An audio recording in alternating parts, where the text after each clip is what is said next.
Hello friends, मेरा नाम हुसैन है। स्वागत है आपका हमारे चैनल फार्मा लेक्चर्स में। आज का वीडियो बहुत ज़्यादा इंपॉर्टेंट होने वाला है बिकॉज आज के इस वीडियो में हम बात करने वाले हैं कॉस्मेटिक साइंस के इंपॉर्टेंट क्वेश्चन के सॉल्यूशन के बारे में।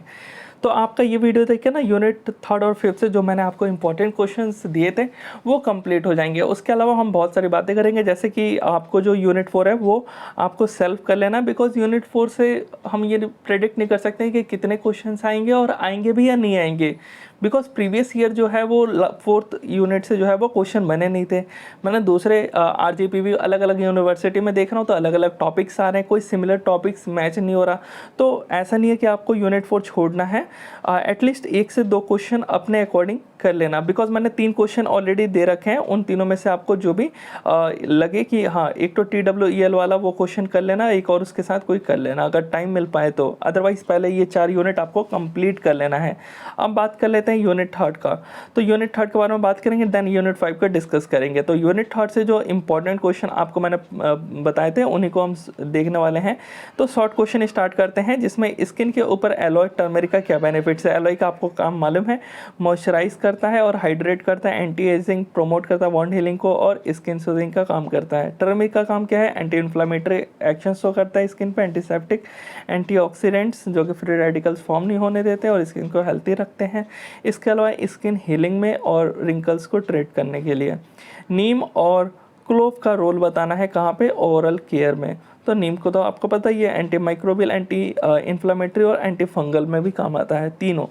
क्लोव एनाल्जेसिक, फ्रेशनर्स, ब्रीथ, अच्छा सा सांस लेने में, फ्रेशन ब्रीथ लेने के लिए काम करता है। Anti microbial and anti inflammatory action भी शो करता है। अब जो नेक्स्ट है वो है हीना और आंवला हेल्थ हेयर केयर में। तो आंवला जो कि हेयर ग्रोथ, स्ट्रेंथ, उसके अलावा हेयर कंडीशनिंग और शाइन और वॉल्यूम भी प्रोवाइड करवाता है। हीना का जो काम है वो है नेचुरल हेयर कलरिंग है, उसके अलावा कंडीशनिंग और नरिशिंग प्रोवाइड करवाता है, स्ट्रेंथ और प्रोटेक्ट करने का भी काम करता है हेयर्स को गिरने से, टूटने से। अब बात करने वाले हैं लॉन्ग क्वेश्चन। अब लॉन्ग क्वेश्चन में ये है ना कि यहाँ पे मैंने एक तो शैम्पू और टूथपेस्ट का लिखवा रखा है। मैं कोशिश करूँगा कि आपको जो स्किन केयर है ना उसको भी कर लेने के लिए, बिकॉज बहुत छोटे छोटे हैं, एकदम इजी वे में आपका ये होने वाला है। बिल्कुल भी आपको ये टाइम नहीं लगेगा इस क्वेश्चन को करने में। कैसे करना है वो मैं आपको बता देता हूँ। यहाँ पे डायरेक्ट क्वेश्चन में बोला गया है BIS स्पेसिफिकेशन बताओ शैम्पू और टूथपेस्ट का, और BIS एनालिटिकल मेथड्स बताओ शैम्पू और टूथपेस्ट का। इसके अलावा स्किन केयर भी इम्पोर्टेंट है, देखा जाए कोई भी दे सकता है बिकॉज स्किन केयर तो इम्पोर्टेंट है। तो हम पहले शैम्पू और टूथपेस्ट का इस वीडियो में कवर अप कर लेते हैं। ज़्यादा चांसेस शैम्पू का है, देन स्किन का, और देन टूथपेस्ट का है। तो अब बात करने वाले हैं BIS है क्या। ये ब्यूरो है, ब्यूरो ऑफ इंडियन स्टैंडर्ड, और इसका काम है कि ये रेगुलेट करे और सेट करे स्टैंडर्ड्स जितने भी प्रोडक्ट्स हैं ना हमारे इंडिया के अंदर, इंक्लूडिंग कॉस्मेटिक्स भी। कॉस्मेटिक उसके अलावा भी प्रोडक्ट्स को करता है, बट कॉस्मेटिक भी उनमें आता है। BIS जो है वो डेवलप करता है और उस पर इम्प्लीमेंट करने का भी काम करता है, जो ये स्टैंडर्ड इसने सेट कर रखा है। वो स्टैंडर्ड क्या सेट किया हुआ है, उसी की वजह से हमें इंश्योर होते हैं कि जो हमने प्रोडक्ट बनाया वो एकदम उसकी क्वालिटी जो है बहुत अच्छी है, उसके एफिकेसी अच्छा है, और जो इंडियन मार्केट में अवेलेबल है। अब आते हैं मेन मुद्दा, जो कि BIS स्पेसिफिकेशन फॉर शैम्पू। पहले आपको BIS के बारे में थोड़ा बहुत बता देना है, हाफ पेज के करीब। उसके बाद ये स्टार्ट करना है, चाहे कोई भी क्वेश्चन दे BIS के बारे में थोड़ा बताइएगा आप, क्यों रेगुलेट करता है, स्टैंडर्ड सेट करता है, जिससे प्रोडक्ट की क्वालिटी, एफिकेसी ये सब बेटर हो रहे। BIS स्पेसिफिकेशन जो है शैम्पू का, ये कंसीडर करता है एक तरीके से वेरियस पैरामीटर्स को, जैसे कि कॉम्पोजिशन, परफॉर्मेंस और सेफ्टी को। बात करने वाले हैं जो शैम्पू होगा ना, तो वो जनरली उसका pH 4 से लेके 8 के बीच होना चाहिए। जो सॉलिड उसके अंदर प्रेजेंट होगा, टोटल मास के 8.5% प्रेजेंट होना चाहिए मिनिमम, और जो फोम का हाइट होना चाहिए वो 50 mm का होना चाहिए। इसको मेज़र करने के लिए वो हम एनालिटिकल मेथड के अंदर देखेंगे, जिसका नाम यहाँ पे आप देख ही सकते हो, Ross miles foam height apparatus उसका नाम है। उसी में हम देखने वाले हैं कि 50 mm जा रहा है कि नहीं। वो कैसे, वो मैं अभी आपको बताऊंगा। तो इसके करीब मिनिमम यहाँ पे दे रखा है, मिनिमम हाइट इतना होना चाहिए कम से कम। विस्कोसिटी के बारे में बात करें तो 800 CP है, 25 डिग्री सेल्सियस। रोटेशनल विस्कोमीटर जो ऑलरेडी आप पढ़ चुके हो, इनका यूज़ किया जाता है। माइक्रोबियल लिमिट तो बिल्कुल भी नहीं होना चाहिए, जो बैक्टीरिया और अदर माइक्रो ऑर्गेनिजम्स हैं इससे एकदम फ्री होना चाहिए। अब आते हैं एनालिटिकल मेथड्स। तो पीएच मेजरमेंट के लिए जो हमने देखा 4 से 8 वो मेज़र करेंगे पीएच इंडिकेटर पेपर से और पीएच मीटर से। जो नेक्स्ट था कि सॉलिड डिटर्मिनेशन कैसे करेंगे, जो मैं आपको बोला 8 पॉइंट समथिंग 5 के करीब % जो टोटल मास का है इतना होना चाहिए सॉलिड का मिनिमम। तो इसको नापने के लिए ना जो इवापोरेशन है, नॉन वेट ऑफ शैम्पू, एक वेट हमने ले लिया, जनरली 10 ग्राम ले लिया। इस 10 ग्राम को लेकर के उसको इवापोरेट किया हमने एक स्पेसिफिक टेम्परेचर पे। जो कांस्टेंट वेट आएगा ना, अचीव होगा हमें, उसी को जो है हम यहाँ पे बोलेंगे टोटल सॉलिड जितना प्रेजेंट है। विस्कोसिटी मेजरमेंट्स के लिए रोटेशनल विस्कोमीटर्स, जिसमें हम शेयर स्ट्रेस और शेयर रेट ऑलरेडी आप पढ़ चुके हो, इन दो को निकाल करके डिटरमाइन करके कैलकुलेट करते हैं विस्कोसिटी को। तो आपको सिंपल से इतना ही लिख देना है। लॉन्ग में आएगा तब आपको थोड़ा बहुत विस्कोमीटर को एक्सप्लेन करना होगा, जैसे कि 10 नंबर में, बट यहाँ से आपको 7 मार्क्स में ही देखने को मिलेंगे, बिकॉज 10 मार्क्स वाले यूनिट 1 यूनिट 2 अपना कवर अप कर लेगा। अब बात करें next question, form height measurement. तो मैंने आपको बोला Ross miles form height apparatus का यूज़ करेंगे। उसके अंदर क्या करेंगे, हम जो है वॉल्यूम फॉर्म का जो शैम्पू है उसका फॉर्म है ना, उसको हम उसके अंदर पुट कर देंगे। उसके बाद उसको ना शेक करेंगे। शेक करने के बाद जो आएगा वॉल्यूम, उसको पूरा वो कर देंगे कंफर्म कि हाँ ये है, वो मिनिमम 500 mm होना चाहिए। माइक्रोबियल एनालिसिस के लिए हमने 3rd सेम में माइक्रोबायोलॉजी के अंदर पढ़ा ही था। एक्चुअली उसके अंदर अगार मीडिया का हम यूज़ करते थे। कौन कौन से मेथड्स होते थे, तो pour plate method, spread plate method. तो आपने याद ही होगा आपको कि स्प्रेड करते थे प्लेट के अंदर मीडिया बना करके कि वो बैक्टीरिया आ रहे हैं उसके अंदर कितने आ रहे हैं ये पता करने के लिए। तो इससे यही करते हैं पता लगाने के लिए।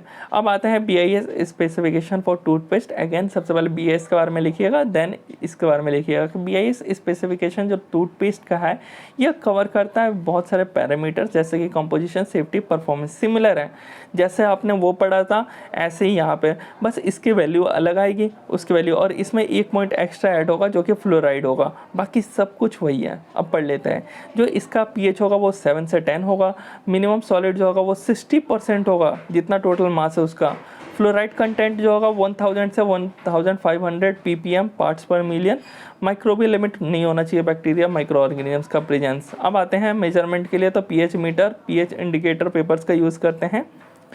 और डिटर्मिनेशन के लिए पिछली बार हमने क्या किया था, हमने जो टूथपेस्ट है जैसे 10 ग्राम हमने शैम्पू लिया था, इसको भी ऐसे मान लो कि 10 ग्राम टूथपेस्ट लिया, उसको एवोपोरेट कर रहे हैं हम लोग एक स्पेसिफिक टेम्परेचर पे, और जब तक कि एक कांस्टेंट वेट ना आ जाए बस। अब आते हैं यहाँ पे फ्लोराइड कंटेंट एनालिसिस। इसके अंदर जो है वो हम पता करते हैं फ्लोराइड का कंटेंट को 1000 से 1.5 K तक होना चाहिए, बीच में इसके आना चाहिए। तो ISE आयन सिलेक्टिव इलेक्ट्रोड और कैलोरीमीटर की मदद से हम लोग इसको आइडेंटिफाई करते हैं। तो उसके स्टैंडर्ड सेट हुए रहते हैं, तो उसमें पुट करके करना होता है। माइक्रोबायोलॉजिकल एनालिसिस, इसके अंदर वही जो हमने ऑलरेडी पढ़ा, अगार मीडिया लेकर के और पोर प्लेट, स्प्रेड प्लेट टेक्निक से हम देखते हैं माइक्रोबियल ऐसे करते हैं एक तरीके से। तो ये हो गया कंप्लीट। अब इसी तरीके से ना स्किन का भी है, तो मैं कोशिश करूँगा जितनी जल्दी हो सके सबसे पहले आपको ये टॉपिक प्रोवाइड करवा देने के लिए। और बात कर लेते हैं यूनिट 5। तो यूनिट 5 में जो आपको मैंने एक ही क्वेश्चन लिखवाया है, बट इसके और भी हैं क्वेश्चंस। तो ये मैंने जनरली यहाँ से स्किन प्रॉब्लम्स उठाए। जो सेकंड वाला चैप्टर है ना वो भी इम्पॉर्टेंट है एक तरीके से, बिकॉज मेरे को क्वेश्चंस और मिल नहीं रहे थे कि एक्चुअली कौन कौन से ज़्यादा इंपॉर्टेंट है। ये तो बहुत ज़्यादा इंपॉर्टेंट है, वो मैंने यहाँ पर लिखा है कि इसको तो करके ही जाना है। तो इसी वजह से यहाँ पर आपको एक एक क्वेश्चन ही यहाँ पर देखने को मिल रहे हैं, कोई भी ज़्यादा क्वेश्चन नहीं डाला, बिकॉज ये इंपॉर्टेंट क्वेश्चन है। इंपॉर्टेंट क्वेश्चन में सिर्फ लिमिटेड होते हैं, जितना लिमिटेड रख सकते हो। तो अगर आपको पूरा एक और टॉपिक इसमें पढ़ लेना है जो सेकंड वाला चैप्टर है उसका, और यहाँ पे हम बात कर लेते हैं ऑयल और ड्राई स्किन के बारे में। जनरली क्वेश्चन आता है इस तरीके से भी पूछ सकते हैं कि स्किन प्रॉब्लम्स बताओ और उसके जो कॉस्मेटिक प्रोडक्ट्स है वो बताओ। और सिम्टम्स ट्रीटमेंट पूछ सकते हैं इस तरीके से।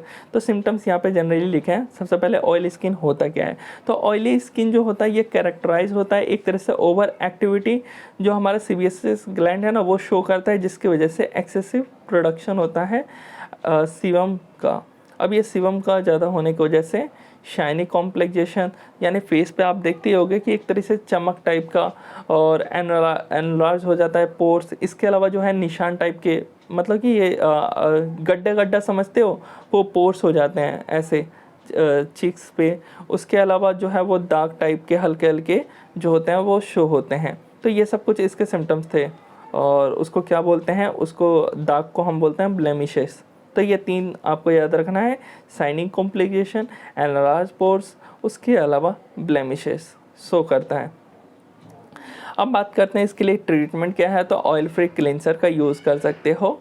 इसको बनाया गया है इसी के लिए है कि ऑयली स्किन के लिए, जो रिमूव करता है ऑयल, डर्ट, इम्प्योरिटीज़ और प्रोवाइड करवाता है एक मॉइस्चराइज टाइप का आपका फेस कर देगा। मतलब कि जो भी ऑयल, डर्ट, इम्प्योरिटीज़ को हटाएगा।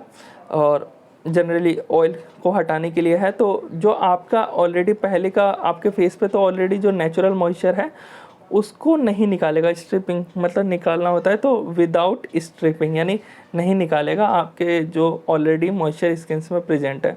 सॉरी, वो मॉइस्चराइज मैंने बोल दिया करता है, वो नहीं होगा, बिकॉज ऑलरेडी हम यहाँ पे ऑयली स्किन की बात कर रहे हैं। क्ले मास्क को तो आपको भी पता है, जिसके अंदर केओलिन और बेंटोनाइट जिसके अंदर प्रेजेंट है ना, उनका यूज़ करना चाहिए किसी का ऑयली है फेस तो, बिकॉज वो क्या है तुरंत एब्जॉर्व कर लेगा जितना भी एक्सेस ऑयल है, और रिड्यूस कर देता है अपीयरेंस ऑफ ब्लेमिशेस, जो भी निशान है वो सब हट जाते हैं।